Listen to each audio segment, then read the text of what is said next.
Bismillahirrahmanirrahim. Assalamu Alaikum wa Rahmatullahi wa Barakatuh. My dear brothers and sisters in Islam, I greet you with the beautiful greeting of peace and mercy.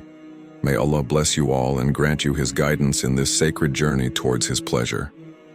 Before we begin, I invite you to subscribe to this channel so that together we can continue learning, growing, and strengthening our faith through beneficial Islamic content. May Allah reward you immensely for every effort you put into seeking knowledge and acting upon it. Today, we embark on a journey to understand how to truly make the most of Ramadan, the most blessed month of the year. A time when the doors of Jannah are flung open, the gates of Jahannam are shut, and the devils are chained. This is not just a month of fasting, it is a month of purification, spiritual elevation, and an opportunity to draw closer to Allah like never before. The way we prepare for and spend this month will determine how much we benefit from it, and ultimately, how much we are transformed by it. As Ramadan approaches, it is essential to prepare our hearts, minds, and souls to fully embrace its blessings. Preparation for Ramadan should not begin on the first night of Taraweeh. Rather, it should start well in advance, with sincere intention and proper planning. The companions of the Prophet, peace and blessings be upon him, used to start preparing for Ramadan 6 months in advance, understanding the immense value this month holds. They would spend months making dua to witness the blessed month, and months after Ramadan asking Allah to accept their deeds. If they, the best generation of Muslims, took this matter so seriously, how much more should we, who are in desperate need of Allah's mercy, do the same? One of the first steps in preparing for Ramadan is purifying our intentions. A person who enters this month merely fasting out of habit or social obligation might go through it without gaining the true essence of its blessings. But one who enters Ramadan with a heart yearning for Allah's pleasure, with a sincere desire to improve and draw closer to Him, will find that every moment of the month is a golden opportunity. Tawbah, sincere repentance, is another key aspect of preparing for Ramadan. Before we enter this blessed month, we should cleanse our hearts of sin and turn back to Allah with sincerity. True repentance involves 3 essential elements: feeling remorse for past sins, making a firm intention never to return to them, and seeking Allah's forgiveness. It is an opportunity to start afresh with a clean slate. Allah is Al-Ghaffar, the most forgiving, and His mercy is boundless. Ramadan is a time when He grants immense forgiveness to His servants, but we must take the first step by repenting sincerely. Another crucial preparation for Ramadan is getting into the habit of fasting before the month arrives. The Prophet, peace and blessings be upon him, used to fast frequently in Shaban, the month preceding Ramadan. This serves as both a spiritual and physical preparation, allowing our bodies to adjust and our souls to become accustomed to the discipline of fasting. It also instills in us the understanding that fasting is not just about abstaining from food and drink, but about refining our character, controlling our desires, and increasing our taqwa, consciousness of Allah. Beyond fasting, we should also strive to increase our connection with the Quran. Ramadan is the month of the Quran, the month in which this divine revelation was sent down as a guidance for humanity. The Prophet, peace and blessings be upon him, would intensify his recitation of the Quran during this time, and Jibril, alayhi salam, would come to review it with him. If we want to follow the Sunnah and truly make the most of this month, we should increase our engagement with the Quran through recitation, reflection, memorization, and acting upon its teachings. One of the most important ways to maximize the blessings of Ramadan is by establishing and strengthening our connection with Salah. Many of us pray our obligatory prayers, but how much focus and sincerity do we bring to them? How often do we stand before Allah with a heart full of humility and submission? Ramadan is a time to renew our relationship with Salah, to perfect our prayers, and to make them a source of peace and strength in our lives. Beyond the 5 daily prayers, we should also commit to Taraweeh and night prayers, seeking nearness to Allah in the quiet moments of the night. Another aspect of Ramadan that we must focus on is our character. The Prophet, peace and blessings be upon him, said that fasting is not just about leaving food and drink, but also about refraining from bad speech, anger, and sinful behavior. If someone insults us or tries to argue with us, we should simply say, "I am fasting." This month teaches us self-discipline, patience, and humility. It is a time to rectify our behavior, seek forgiveness from those we have wronged, and strive to be better individuals. If our fasting does not lead us to become better in our actions and manners, then we have missed one of the essential purposes of this month. Giving in charity is another key element of Ramadan. The Prophet, peace and blessings be upon him, was the most generous of people, and his generosity would increase immensely in Ramadan. This is the month of giving, of helping those in need, and of sharing our blessings with others. Whether it is through zakat, sadaqah, or feeding those who are fasting, every act of generosity in this month is multiplied in reward. We should take this opportunity to reflect on our privileges and give from what Allah has provided us, seeking His pleasure and the purification of our wealth. Additionally, we should utilize Ramadan to increase our dua and remembrance of Allah. Dua is the weapon of the believer, and in this month, our supplications carry even more weight. There are moments in Ramadan when dua is readily accepted, such as during fasting, just before breaking the fast, in the last third of the night, and on Laylatul Qadr. We should take advantage of these times to ask Allah for His mercy, guidance, and forgiveness for ourselves and our loved ones. One of the greatest gifts of Ramadan is Laylatul Qadr, the night of decree, which is better than 1,000 months.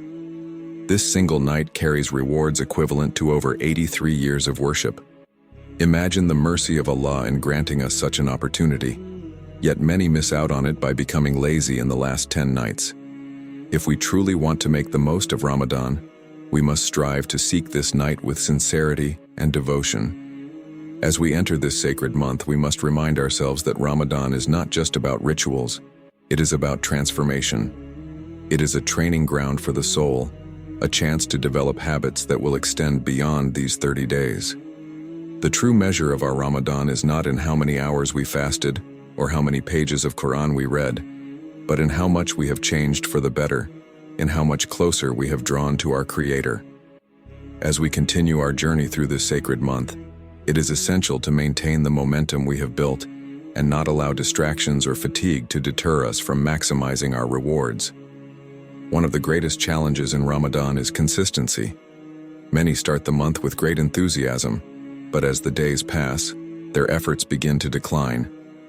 To truly benefit from this blessed time, we must remind ourselves of the immense rewards that await those who remain steadfast until the very end. The last 10 nights of Ramadan hold extraordinary significance, and within them lies the greatest night of all, Laylatul Qadr. This night, which is better than 1,000 months, is a golden opportunity to seek Allah's mercy, forgiveness, and countless blessings. It is a time when the angels descend, and Allah's decree is written for the coming year.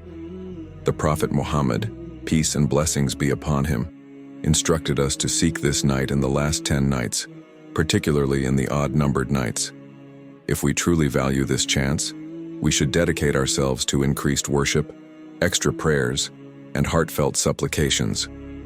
One of the best ways to make the most of these nights is through Qiyamul Layl, the night prayer. Standing in prayer during these blessed hours brings us closer to Allah and allows us to experience a unique connection with Him. Even if one cannot pray the entire night, making an effort to stand in prayer for some portion of it will bring immense rewards. The Prophet, peace and blessings be upon him, said, "Whoever stands in prayer on the night of decree, with faith and hoping for reward, his past sins will be forgiven." This is a promise from our beloved Prophet, and we should take it seriously. Another powerful act of worship during these nights is making dua. Laylatul Qadr is a time when our supplications are readily accepted.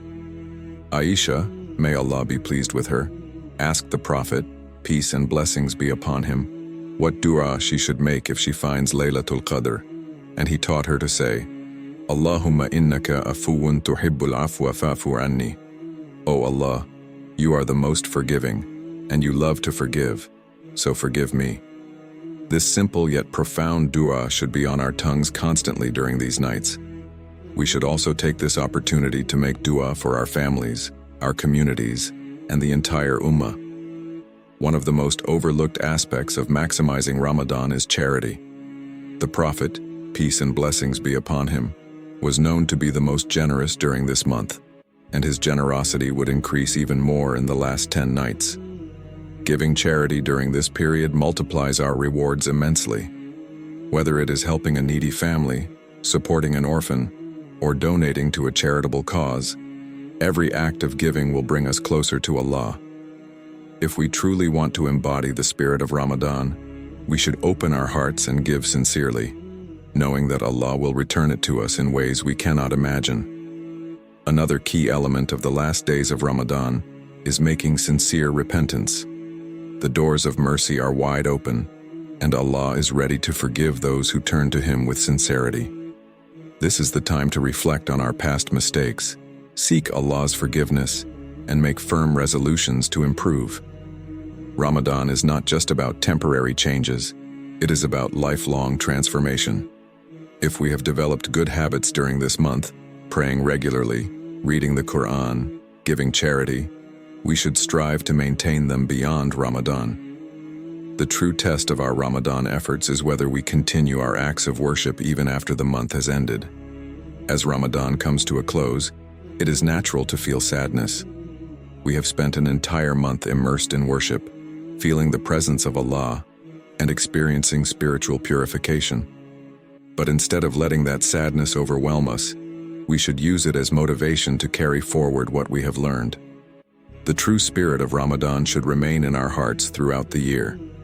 Before we conclude, let us all come together in a powerful dua, asking Allah for His mercy, guidance, and blessings. Raise your hands, close your eyes, and sincerely call upon Him. Ya Allah, You are the most merciful, the most forgiving. We turn to You with humble hearts, seeking Your pleasure and Your forgiveness. Ya Allah, accept our fasting, our prayers, our charity, and our efforts in this blessed month. Ya Allah, forgive our sins, both the ones we know and the ones we are unaware of. Ya Allah, guide us to the straight path and strengthen our faith. Ya Allah, grant us the ability to continue our acts of worship even after Ramadan has passed. Ya Allah, bless our families, protect our children, and grant us success in both this life and the hereafter. Ya Allah, grant us the honor of witnessing many more Ramadans in good health and strong iman. Ya Allah, unite the ummah, remove our hardships, and grant us victory over our struggles. Ya Allah, allow us to enter Jannah without reckoning and be among those whom You love. Ameen, Ameen, Ya Rabbal Alameen. If you have made this dua with sincerity, type Allah Akbar in the comments and encourage others to do the same. May Allah accept from all of us and grant us a blessed end to this sacred month. Ameen.